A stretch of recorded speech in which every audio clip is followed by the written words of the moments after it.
I don't have a whistle on me. Attention, please.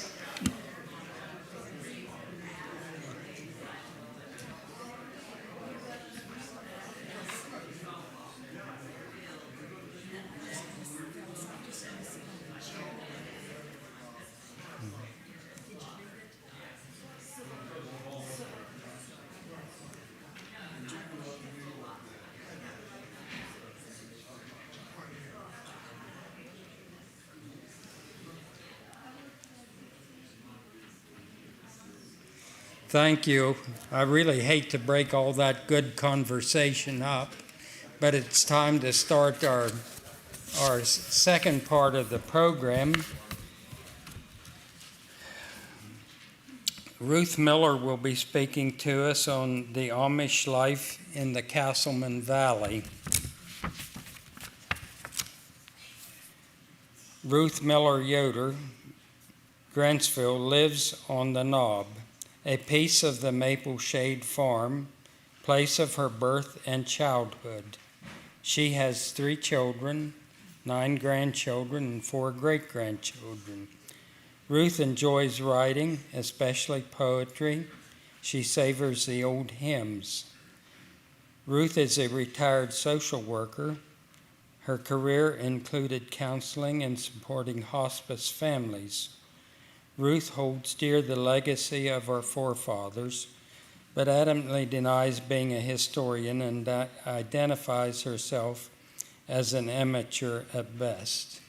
We shall see. Ruth is also a sibling to, Ruth and David I are siblings. Ruth, we look forward to your presentation.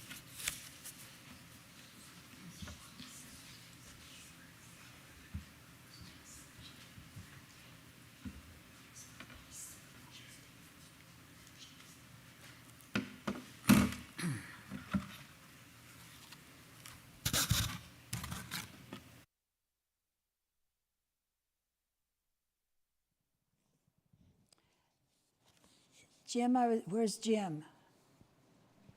Is he still here? I was going to ask him not to drink my water, and I saw he took a sip, so I'm just going to turn the glass a little bit so that if I need a sip, I can. I apologize for my raspy voice, which gets worse as I continue to speak. So to give my voice a break, Phyllis Schwartz will be reading a section of my presentation in advance. Thank you, Phyllis.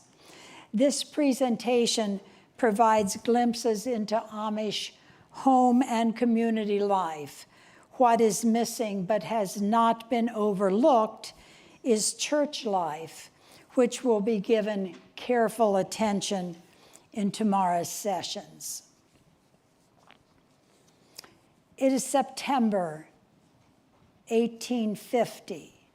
Joel and Catherine have 7 living children. The oldest is 16, and a baby is expected soon. Imagine with me supper in the Miller home. Evening barn chores are done. The western sky paints the ending of another fall day. The dinner bell beckoning family members in outlying areas can be heard a mile away, and from the woods comes the hooting of an owl. In the Hof, katydids resume last evening's musical debate. Oatchocks in the nearby field stand regally waiting for the grain to dry and mature. In the kitchen, those who come from barn, fields, or woods wash their hands and faces at the basin. The water gets cloudier with each person's use. Kitchen sinks with drains did not come on the scene until after 1860.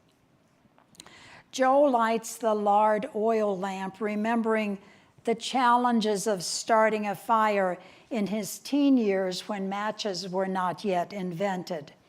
He sets the lamp in the middle of the table. The children take their places on the bench behind the table or on chairs lining the front and end as Catherine settles into her chair to the left of Joel. The furniture in the home is handmade, possibly by Joel himself, who is a skilled wood craftsman. Supper includes cold blackberry soup, mutton, schmeelkaas, pickles, and homemade bread, butter, and elderberry jelly. The flickering lamp flame dances moving shadows across the table as Joel, at the head of the table, pauses for silent prayer. Heads bow, eyes close. Even 2-year-old Catherine knows to be silent and sit still. She understands her father's slight shift in his chair as the Amen. The lamplight seems even brighter now as night falls. The stove or perhaps fireplace heat reduces the autumn chill. With the day's hard labor over, hunger and weariness settle the family into eating mode with minimal conversation. When everyone is finished eating, Joe again pauses, and the family follows his lead for silent prayer. Whether pewter or ironstone plates, they will be washed in the dry sink by water heated over stove or fireplace. The soap for washing dishes is homemade. Dishwater and water used for doing the wash, as well as weekly bath water, is thrown out the kitchen door. Cosmos, marigolds, and ferns lining the side of the house still bloom, even though the air promises frost. The day has been long. Weary parents and children will soon be going to bed. The Joel B. Miller farmstead in 1850. Pictures limited to our imagination leave us hankering for more. Fortunately, statistics collated in a report of Elk Lick Township include Joel's farm. In 1850, Joel, 39, and Catherine, 37, lived with their family near Currant Springs, Pennsylvania, just a few miles from here. Their farm of 300 acres consisted of 200 acres improved land and 100 unimproved. The cash value of the Miller farm is listed at $2,500. The value of the farm implements and machinery totaled $300. On this farm were 6 horses, and oh, how we wish we knew their names, and also the names of their 18 milk cows.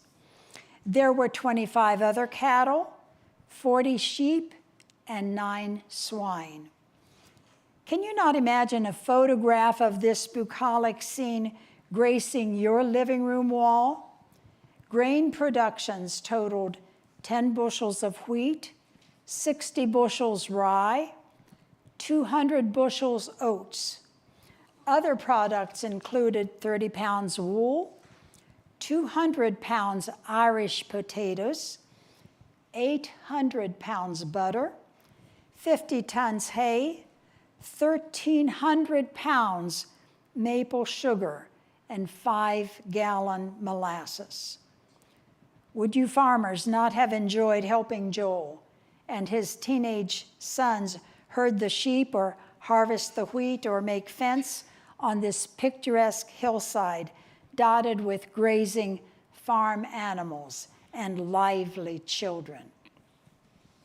Home on the farm in the 1850s and beyond. Whether log cabins or framed houses, farm homes may have been the family center, but small buildings dotting the landscape provided important, specific functions. The privy or outhouse or shanty, used prior to indoor plumbing, was standard in most homes from 1850 to 1875. A smokehouse where meats were cured stored hams, bacon, and burlapped sausages after butchering day.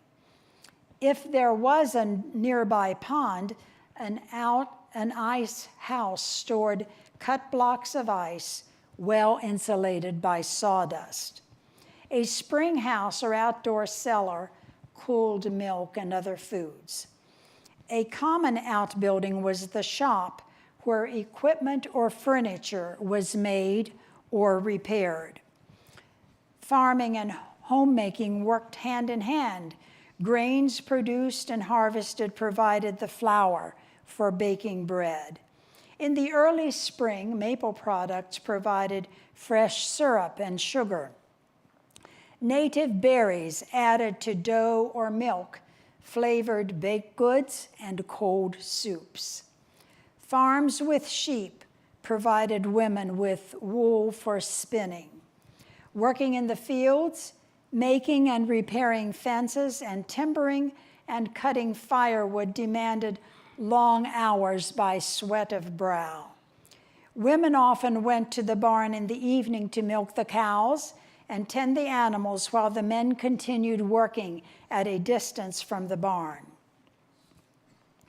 Gardens, usually near the farmhouse, were an important fresh fruit source in summer and fall. Springtime soil preparation and planting required time and timing, skill and endurance. Women's household tasks of meal preparation, laundry, baking, cleaning, and seeing to the daily needs of the family continued even through seasonal work such as spring sugaring, summer berrying, fall nutting, or winter firewood hauling. Carrying water from spring or creek was an arduous task. Heating water for cooking, canning, or bathing was time-consuming.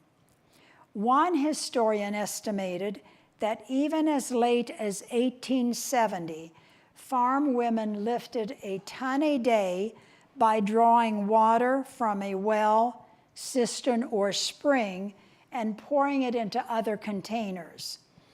An elderly woman remembering 1850 described family responsibilities starting with the father and boys who, and I quote, plowed, sowed, reaped, raised horses and cattle and sheep, dragged out firewood and lumber from the forest, drew or carried grain to mill, and brought back bran, shorts, and flour. They made and mended simple tools and built houses and barns.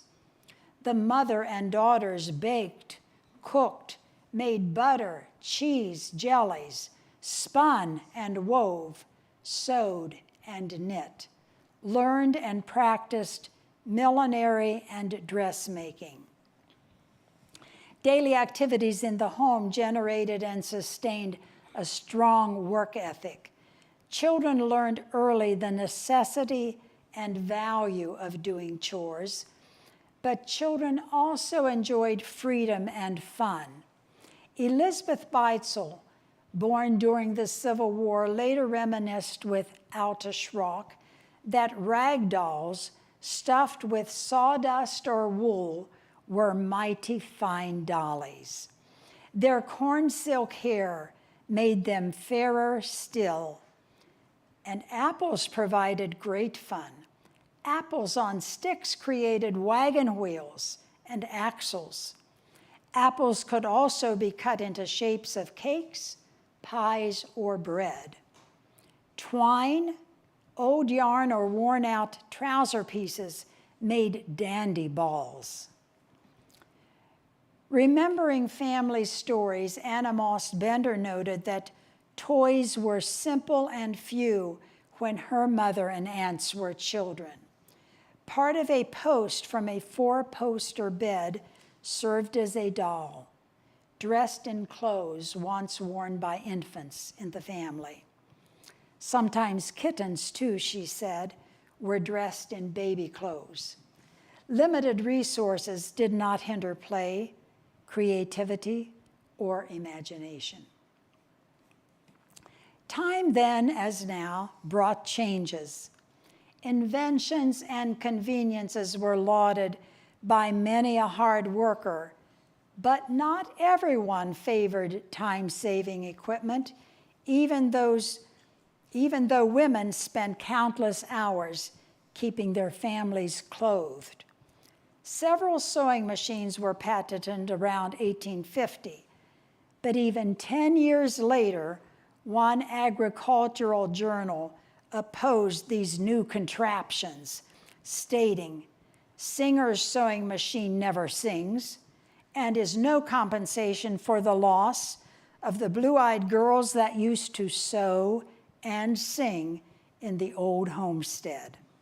The writer adds, "Needless to say, it was a man speaking."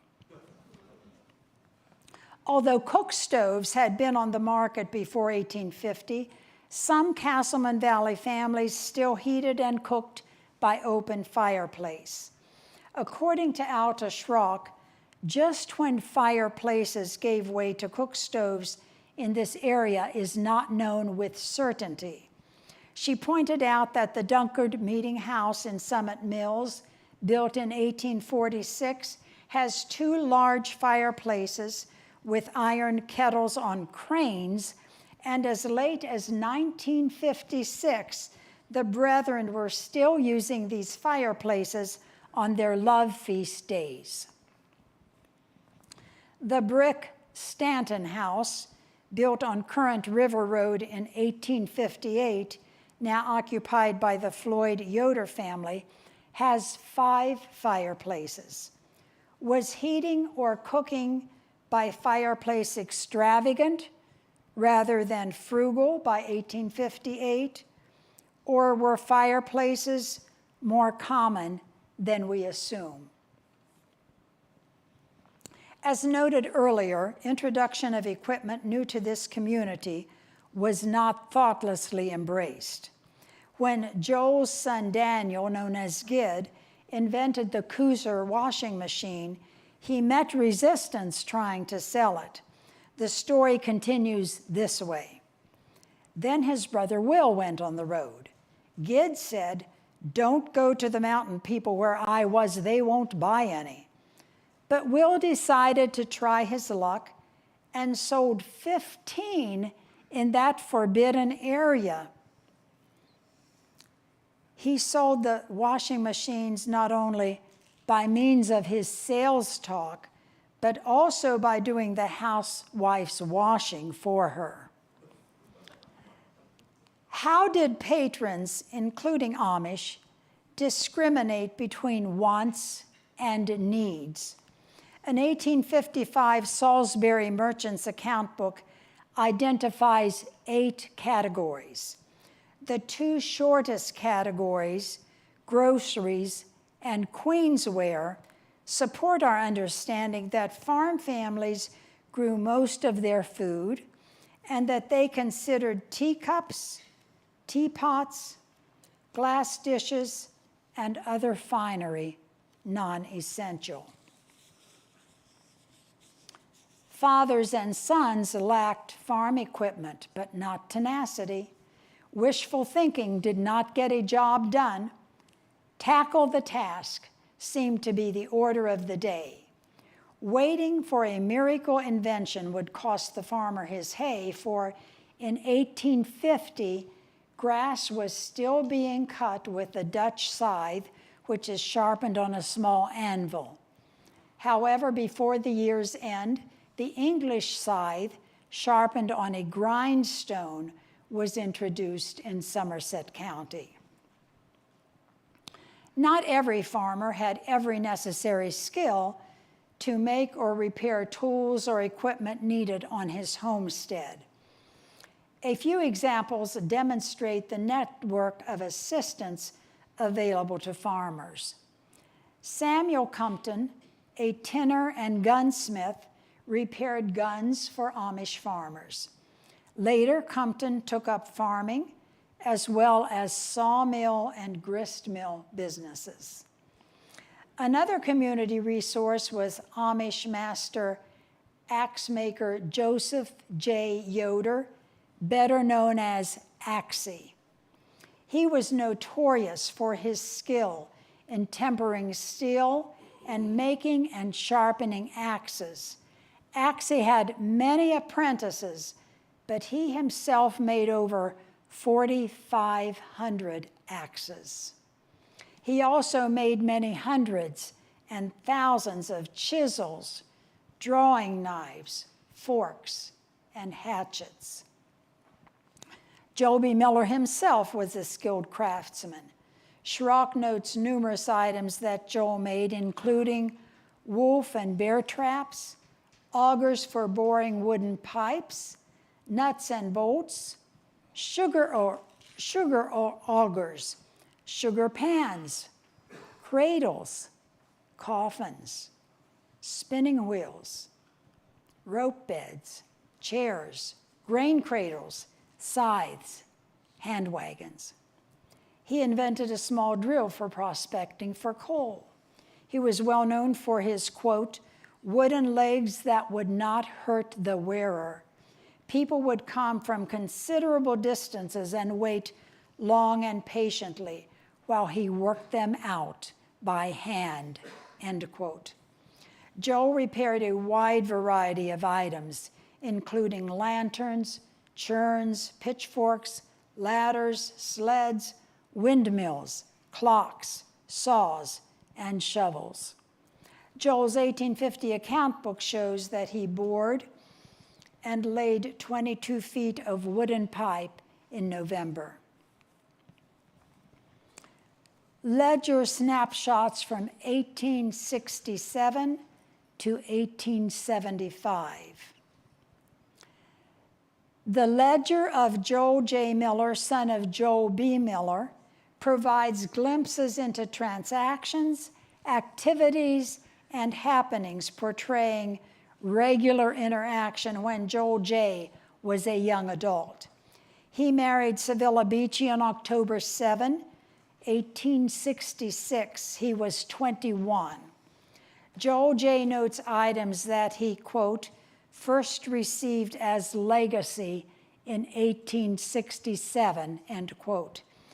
He was given 2 feather beds, pork, lard, 6 sheep, and 2 cows.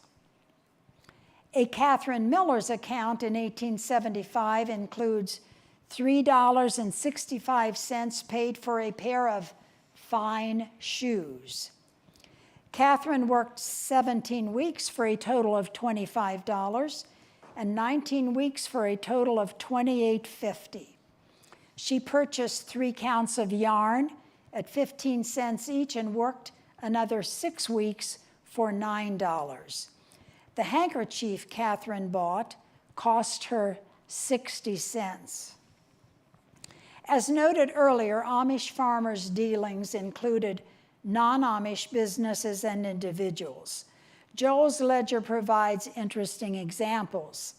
Sevilla, wife of Joel J., ordered gooseberry, currant, and raspberry plants totaling $1.40 from H. Kemp and Company in 1875. Many other orders, though, were in her husband Joel J.'s name. Joel J. was a busy customer at the Welfley and Deekheim store in the summer of 1870. A few of his purchases include hay rake, sheep bell, butcher knife, set of cultivator shovels, #1 horseshoe nails, box of wagon grease, a plow point, a pair of shoes, numerous butter kegs, an apple peeler, and a rake tooth. Also, in 1870, Samuel Smouse purchased from Joel J. these ironing items: 4 single trees for a total of $4 and 1 double tree for $1.50, as well as 1 2-horse wagon for $126.50. Joe Orndorff worked for $1.25 a day in July of 1870. In the spring of 1871, Joel B., father of Joel J., provided 2 workers to haul stone for 2¼ days for wall and culvert, 1 day of boring for well and coal, and 1 day of hauling stone. 2 years later, labor was still $1.25 a day when Joel Brenneman harvested and helped dig a well. He also scored timber, worked as a thrasher, and split stone. His bill that summer was reduced $1.50 for the making of 3 shirts. The next year, 1874, Joel Brenneman was hired to help build Joel J. and Sevilla's barn. He spent a day quarrying stone, 2 days digging foundation, and another 3 days on foundation of barn. Later, this farm became home to Kenneth and Ruth Yoder. Maple sugaring, like grain, required harvesting when the product was ready. Waiting for a convenient time to gather and process sugar water was not an option.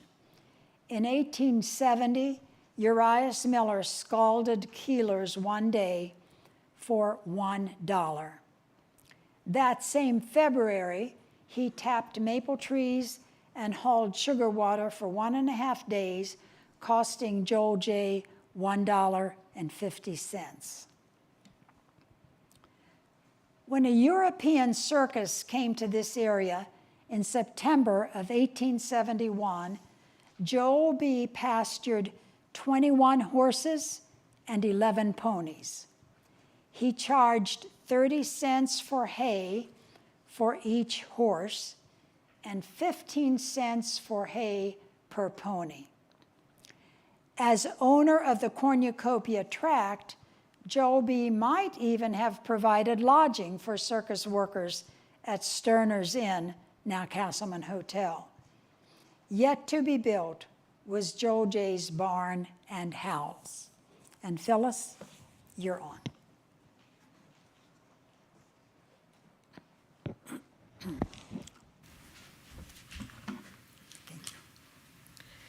Ruth's voice was so strong, I thought she might just keep on going, but I'll give her a break.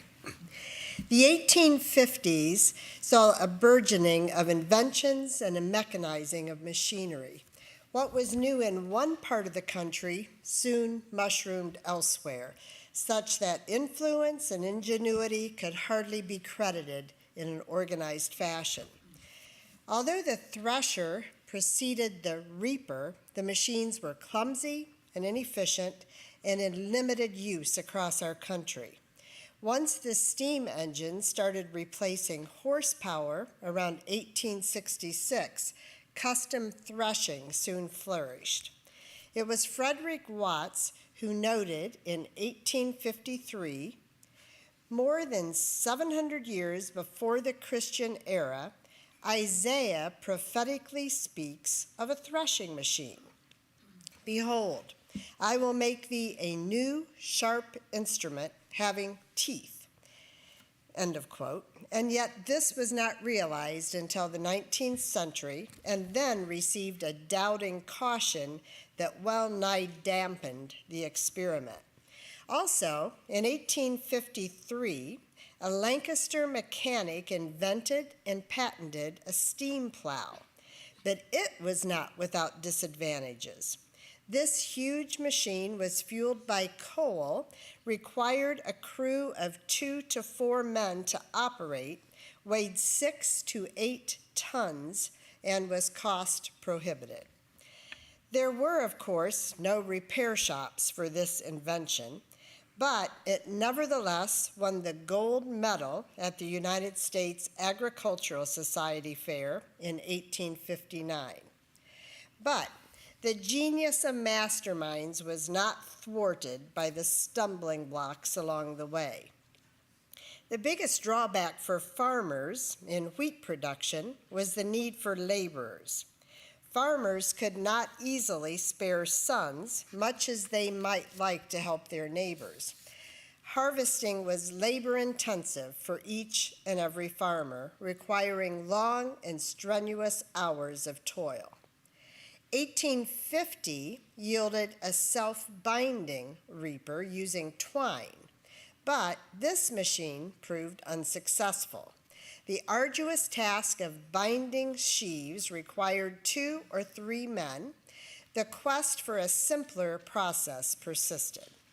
As patents and improvements of reapers increased, gradually farmers accepted the advantages of mechanized equipment. Some were slow in adopting these newfangled conveniences. Some farmers kept their reapers locked up, fearing angry laborers who might be concerned that the reaper would take the bread out of the working man's mouth. Eventually, around the mid-1850s, several reapers on the market combined the reaper and the mower, but the grain still had to be bound by hand. In 1873, a self-binder using wire proved unsuccessful. The search for an answer continued. 1854 saw the first fanning mills for winnowing grain in Somerset County. In 1858, the first mowing machine was introduced in Somerset County, and the first horse hay rakes were used here. About 1860, the steel-tooth riding hay rake appeared. This time saver could be tripped periodically to leave hay in the windrows. This same year, the reaper had started to replace the cradle in Pennsylvania. This allowed farmers, for the first time, to harvest as much grain as their lands could accommodate. In 1865, the reaper was standard on farms with good size acreage. Labor shortage due to the Civil War had greatly impacted many farmers. Due to the Amish stance of non-resistance, one would expect that Amish farmers did not experience the degree of labor shortage common to the non-Amish. By 1860, several threshers were manufactured in Pennsylvania. Tedders for curing hay faster were in common use as well. Did Amish farmers differ in their farming practices from the non-Amish in the Cassleman Valley? Were any conveniences and inventions avoided by the Amish? Was Amish lifestyle and livelihood unique? Given the relative simplicity of the 1850 to 1875 time period, one could surmise that Amish and non-Amish families shared similar lifestyles on their respective farms and in their homes. Amish convictions and dress were distinctive, but perhaps their standard of living was similar to that of non-Amish neighbors. Unfortunately, Ruth says, I was unable to discover if differences existed. More inquiry and research may enlighten and surprise us. Innovations in maple sugaring. The maple tree, highly prized and commonly utilized, provided the Cassleman Valley with nature's sweetest products. Wood sap buckets, according to Alta Schrock, were first used locally in the 1850s. Although galvanized buckets were introduced around the mid-1870s, wooden keelers continued in use long after 1875, even as late as the 1940s in some local sugar camps. Further, according to historian Mark Ware, wooden hauling tanks were made only in Somerset County. Evaporators and metal spiles were introduced in the 1850s and 1860s. Returning again to Joel B. Miller, we appreciate his ingenuity and pioneering work in maple sugaring. In 1861, Joel made a large iron boiling pan, which eventually replaced the iron kettle over an open fire. The Cassleman Chronicle describes Joel's accomplishment further. In 1868, Miller hauled into his sugar camp on Cornucopia Farm on the outskirts of Grantsville 600 barrels of sugar water, which he boiled down in what was then a modern iron pan, produced in his shop. At this time, most of the neighbors were still boiling in iron kettles. Stories are told about the fun and the fellowship at taffy pools and maple festivals.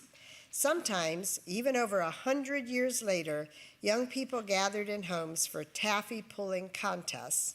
Still today, elders smile, recalling with pleasure some events. And back to Ruth.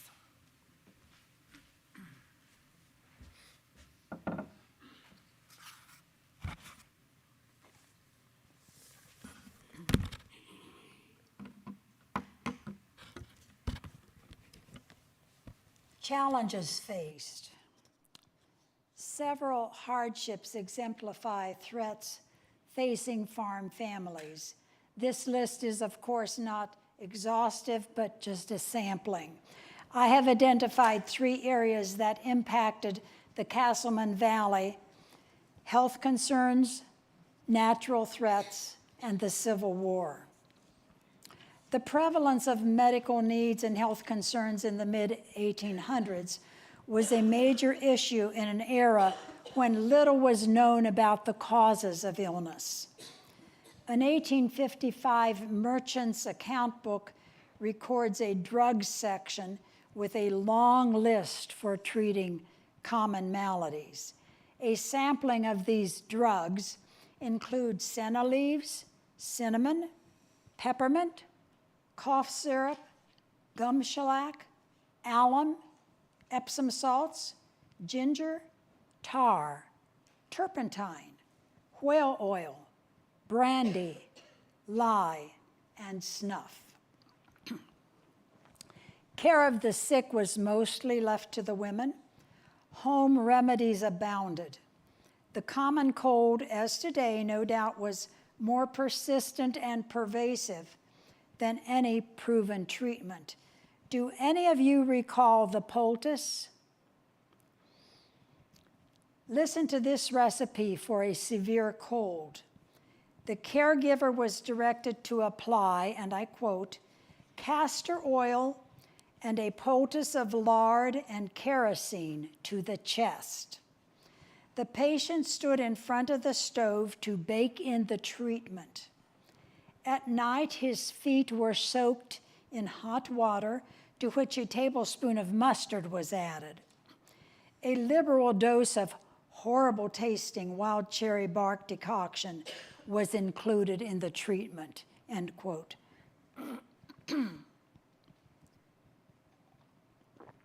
Another poultice, old-time onion poultice, was advised to treat colds and pneumonia this way. Slice onions very thin, 3/4 cup, and place in skillet with hot pork lard enough to moisten onions thoroughly. Simmer till heated through. Do not brown. Put on flannel cloth and place on chest while poultice is still hot. Aldous Rock tells a story handed down over the years about Joseph J. Yoder's son. The lad's arm was broken, she writes, and the only measure taken to alleviate the pain was to hold the broken arm under the pump spout and pump cold water on it. Large families meant frequent births in the Amish community. Women tending women was common in the day. One midwife, well known and sought after, was Mrs. Wilhelm Bender, mother of Christ Bender. She rode horseback, often alone, all over Negro Mountain. The Cassleman Chronicle paints this picture. Often the fathers-to-be came to Wilhelm's to fetch her, and she rode on ahead to the sickbed, and the man followed on foot. One poor family paid her with an apple peeler. This was about all they had of any value, which they could possibly spare. Sharing knowledge, offering support, and providing assistance carried out the golden rule and strengthened mutual bonds.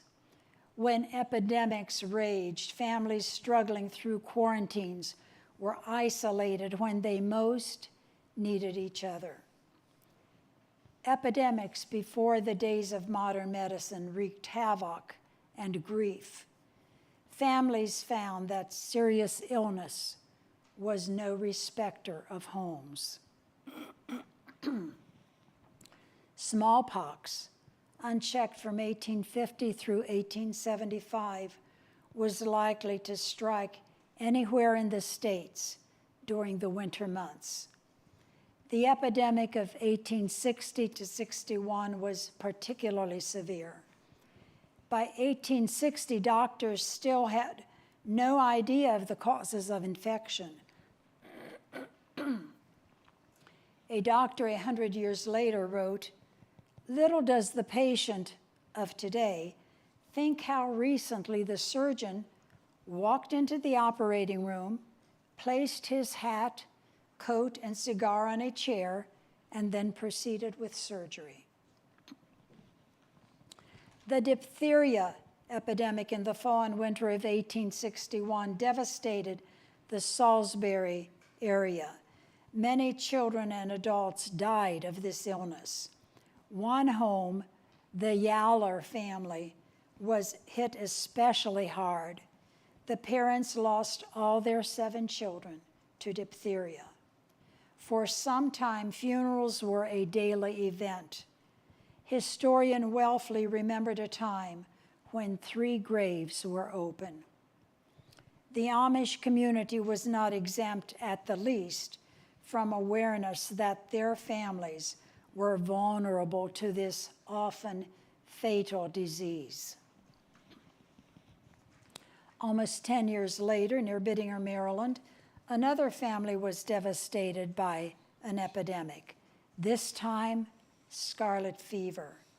John and Lydia Brenneman had 6 children aged 2 to 12. The dreaded fever came to their home with a vengeance. In 4.5 months, all their 6 children had died. What wisdom might the Brennemans have offered had we been there to ask how they endured such sorrow and loss? The next year, 1871, their son Noah was born. Noah grew to adulthood and became the first superintendent of the Amish Children's Home, now Goodwill Nursing Home, Grantsville. Quarantine isolated families and sometimes family members from each other. Our recent experiences of quarantine did not resemble the seclusion of families in the 1800s, when in-home and personal devices for communication were non-existent. Today, we ponder and yet cannot comprehend bearing alone the burden of caring for loved ones at death's door. How, we wonder, could parents lay to rest their beloved children without the loving ministry of extended family, friends, and church? Natural threats. It is no secret that weather here in the Casselman Valley defies perfect predictions. Some severe weather is expected and predicted, some not. Snow and ice storms today hardly mirror what our ancestors experienced in the mid-1800s, given our generally milder winters and our ability to instantly communicate, travel, and summon help. Winter inflicted harsh effects on family members who spent hours in the relentless cold. Today, with our well-insulated gloves and footwear, convenient access to all-terrain vehicles, and welcome rides to our warm homes, we forget the hardships our forefathers endured for survival. Frozen feet and fingers were common when men and boys worked in the winter woods cutting firewood. Nearly all of them suffered seriously from chilblain, defined as a painful swelling or sore caused by exposure from cold, especially on fingers, toes, and ears. Sometimes digits were sacrificed, the frostbite having been too severe to treat successfully. Today, we grab a second set of clothes as we conveniently toss our wet wraps into energy-efficient dryers. Not so when Joe and Catherine and their contemporaries were raising their families. Storms and destruction were not isolated to winters. The devastating, unexpected Great Frost of 1859 hit, and hit hard in June. Samuel J. Beachy, known as Revelpap, and wife Elizabeth wasted no time in developing a salvaging plan. In the morning, they dragged their bedrope across the wheat field in an effort to save their grain. For miles around, heavy frost destroyed fruit and vegetation. Leaves fell from trees as if it were autumn. Farmers were unable to purchase seeds to reseed their fields due to the shortages brought on by the sudden high demand for seeds. But giving up was not the nature of these hard-working Casselman Valley farmers. About a week later, folks decided to try their hand at buckwheat. The results were astonishing. Elk Lick Township produced 9,000 bushels of buckwheat. In addition to weather hazards, some families also faced the possibility of wild animal threats. Although the wolf and wildcat population had significantly decreased by 1850, men were vigilant and aware that wild animals still roamed many a wooded area. Alta Schrock relates that Sam Schrocks lived in the woods on Negro Mountain where wildcats were abundant and bold. One day the Schrock boys were cutting wood when a wildcat jumped on the back of one of the boys, clawing him furiously. The boy screamed for help, and his brother came to the rescue with an axe. The boy who was attacked suffered a disfigured face and claw marks on his neck for the rest of his life. Even in the home, according to Schrock, her mother and neighboring families who lived in dense woods often piled table and chairs in front of the door to barricade against a pack of wildcats. One day, Sam, on his blind horse, rode 3 miles through the woods to help his neighbor Jacob with butchering. Knowing a wolf pack often roamed the area, Sam started home before sundown. His dog Coley suddenly ran to the side of the road, which alerted Sam to scan the area. He discovered 4 wolves along the forest edge, crouched and waiting in a row with their feet propped on a fallen log. Sam raced his blind horse as fast as possible. In the distance, he heard Coley whimper. Discovering the remains of his dog the next morning, Sam realized Coley had probably saved Sam's life. Military invasions. How soon after the Civil War began, April 12, 1861, did the Casselman Valley families hear or know the news? What effect did the war have on our Amish brothers and sisters. Written and handed down stories take us back to the Amish community during the Civil War. Mary Elizabeth Yoder describes several moving accounts, including Bishop Daniel Beachy's preparation for possible invasion, and this is what she wrote. Daniel and his followers prepared for such an emergency not by loading their muskets, but by planning escape routes for their families and hideouts for their livestock.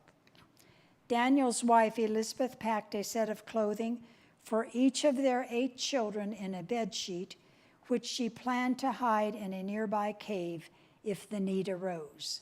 This took more than a trip to town to buy extra clothing.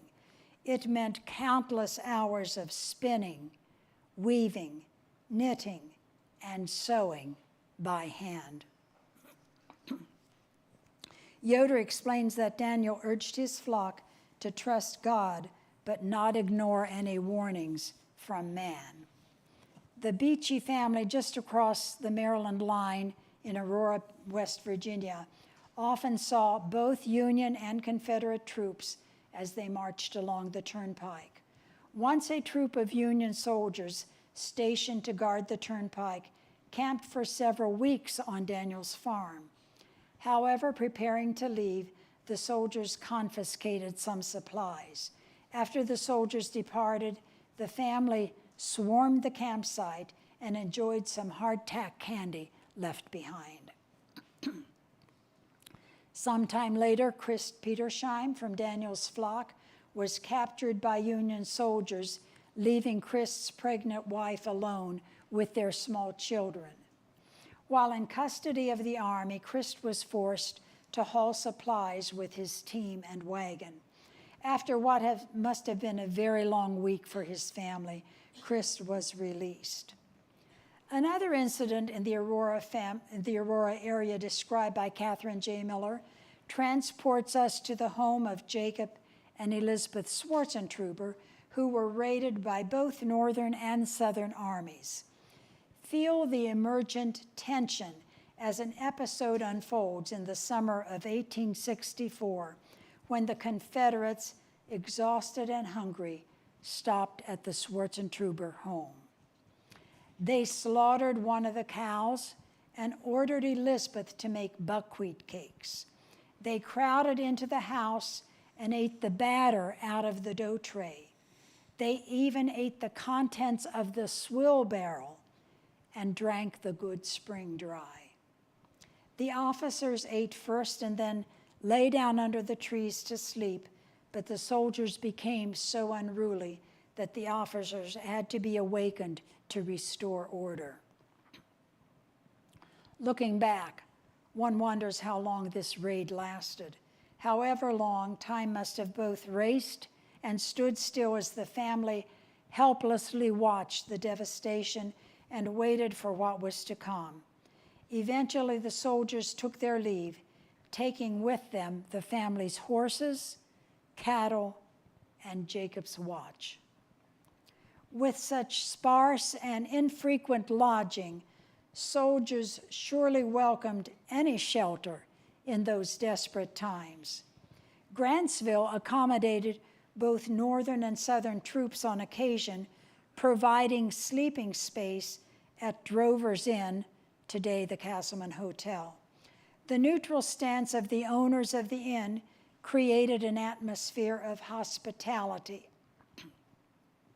rather than hostility. During at least part of the Civil War, this inn served as a temporary hospital. On the Pennsylvania side, families also feared the possibility of troop invasion. Harriet Berg notes that Daniel D'Otto's ledger does not mention Civil War soldiers coming through and taking supplies. But high alert was the order of the day. Otto's young son, Milton, was tasked to periodically chasing the horses with a whip, keeping them nervous and more difficult to capture when the soldiers came through. Otto's well-trained and once trusting horses must have been overwhelmed with confusion and distrust. We can imagine young Milton's anguish as he imparted fear in the very animals he once nurtured. How and when did the Casselman Valley community learn that the Civil War ended on April 9, 1865? Neighbors were not next door as we commonly describe neighbors today. The telephone was yet to be invented 11 years hence. Newspapers, few and far between, may not have been found in many Amish homes. Although readers and writers existed in the Amish community, some family members may have been illiterate. As late as 1853, Christina Beachy marked an X instead of signing her name to a legal document, and two others who followed suit in the same document were Abraham J. Beachy and Jonas Beachy. Personal delivery of news was not easy. Travel on paths or undeveloped roadways, for the most part, was on foot, horseback, or in some cases, horse-drawn means. The Amish, whose teachings included non-resistance, may not have considered military news paramount. Tomorrow's session will shed light on many ways the Civil War impacted the Casselman Valley Amish.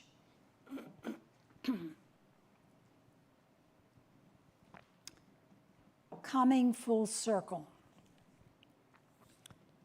Time moves on, bringing changes to nations, communities, and households. In 1850, at the beginning of this presentation, transportation for Amish families in the Casselman Valley was still on foot or horseback, for buggies were not yet in common use.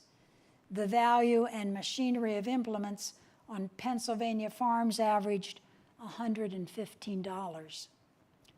Daniel Otto's country store in Summit Mills provided an array of merchandise. His merchant book listed wages of some local folks. His ledger shows that in 1859, men earned 50 cents an hour and women were paid $1 weekly. Fabric cost 10 to 15 cents a yard. In 1860, Otto sold a cradle for $2.50, hat $1.50, butter 15 cents a pound, beef 4 cents a pound, sugar 7 cents a pound, and a bucket of sauerkraut $1. 1861 sampling shows 2 plugs tobacco 14 cents, boots $3, corn 33 cents a bushel, wheat $1 a bushel, and women's wage 26 cents a day. By 1863, whiskey was $1.25 a gallon, mixed medicines 37 cents a pint, sugar 10 cents a pound, and loan of a copper kettle 25 cents. Just as the world of merchandise and selling and buying was not static, neither was the composition of family household. In 1850, at the beginning of this presentation, we found at the supper table Joel 39, Catherine 37, and their 7 children. 1 infant had died the year before, and a baby was expected soon. And now, fast forward to 1870. In February, Joel B. Miller's beloved wife, Catherine, dies of appendicitis, leaving Joel and their 9 children steeped in grief. Can you follow her weeping daughters behind the rough casket as they cross the long house porch? Can you watch the sons tenderly create the tombstone, chiseling their mother's initial with great care? Can you feel Joel's heartache and loneliness? Perhaps, like us in our dark nights, he held on to the comfort that he that dwelleth in the secret place of the Most High shall abide under the shadow of the Almighty. I will say of the Lord, He is my refuge and my fortress, my God. In Him I will trust. The next 5 years brought little change in the work of women who continued to make farmers' clothing due to the exorbitant prices of factory clothes. In 1875, the price for a shirt is a steep 30 cents. Straw hat, 10 cents. Overalls, 50 cents. Shoes, $1. Farm women are still spending many an evening busily knitting socks, scarves, mittens, and wristbands. Life expectancy in 1875 is 43.7 years in the United States. And now, on the supper table, a small bowl of soup will feed the 4 family members still living at home. Joel, 64, his second wife, Elizabeth, Joel's daughter, Catherine, soon to be married, and his youngest child, Annie, 17. It is evening. Katydids continue the musical lullaby that has soothed the Miller family for decades. Night is coming. Sleep will be welcome.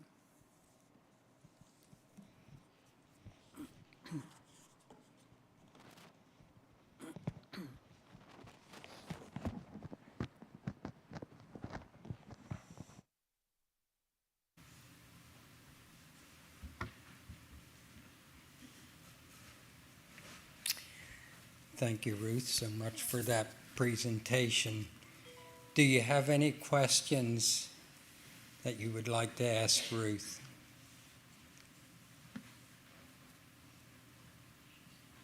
Or comments?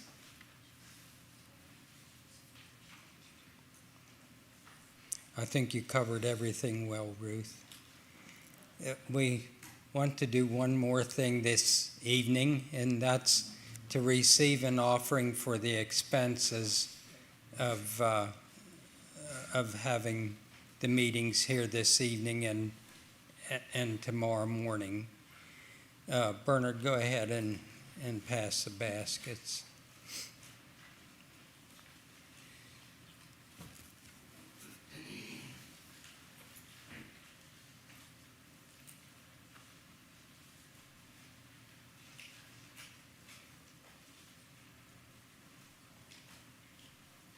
And the other thing I want to inform you of is tomorrow morning there will be coffee and donuts. The coffee will be hot after 8 o'clock. If you want to come early and fellowship a bit, why, you're welcome to do that.